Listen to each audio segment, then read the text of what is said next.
অনেক আগেকার কথা, একবার কিছু ঈগলের দল শিকারের সন্ধানে উড়তে উড়তে একটি এমন নির্জন দ্বীপে চলে গেল, যেই দ্বীপটা সমুদ্রের চারিদিক থেকে ঘেরা ছিল। ঈগলরা সেই দ্বীপে নেমে দেখলো সেখানে অনেক মাছ আছে, তাই তাদের শিকারীর খোঁজে অন্য কোথাও যেতে হবে না, এবং এই দ্বীপে অন্য কোনো হিংস্র জন্তু জানোয়ারও নেই, তাই এখানে তারা নির্ভয়ে থাকতে পারবে। এরপর ঈগলরা পেট ভরে ওই দ্বীপের মাছ খেতে লাগলো। ঈগলদের ওই জায়গাটা খুব পছন্দ হয়ে গেল এবং তারা কেউই ওই জায়গা ছেড়ে যেতে চাইলো না, কারণ শিকার করার জন্য তাদের কোনো পরিশ্রম করতে হতো না। তারা সবকিছুই পরিশ্রম ছাড়াই ওই দ্বীপে পেয়ে যেত।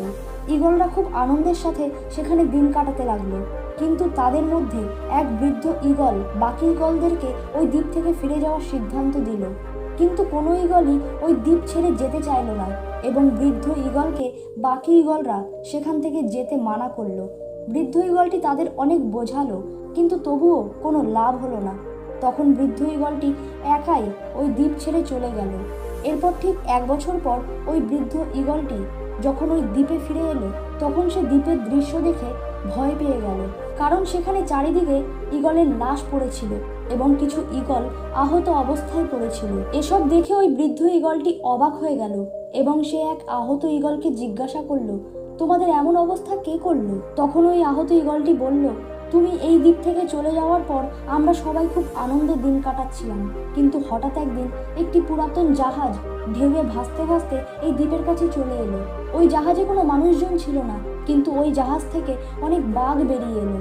আমরা যখনই বাঘদের দেখলাম তখন উড়ে পালিয়ে যাওয়ার চেষ্টা করতে লাগলাম, কিন্তু আমাদের ওজন বেশি হওয়ার কারণে আমরা কেউই উঠতে পারলাম না এবং আমাদের শরীরও কমজোর হয়ে গিয়েছিল, আর এই কারণেই বাঘগুলো আমাদের শিকার করতে শুরু করে দিল।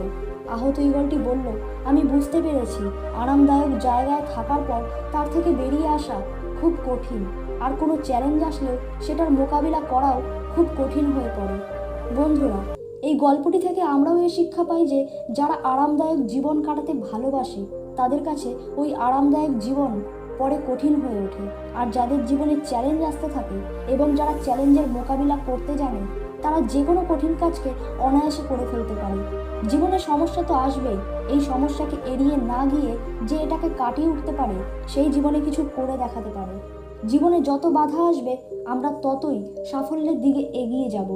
একটা কথা মনে রাখবে, যার জীবনে কোনো বাধা নেই তার জীবনে সফলতাও নেই।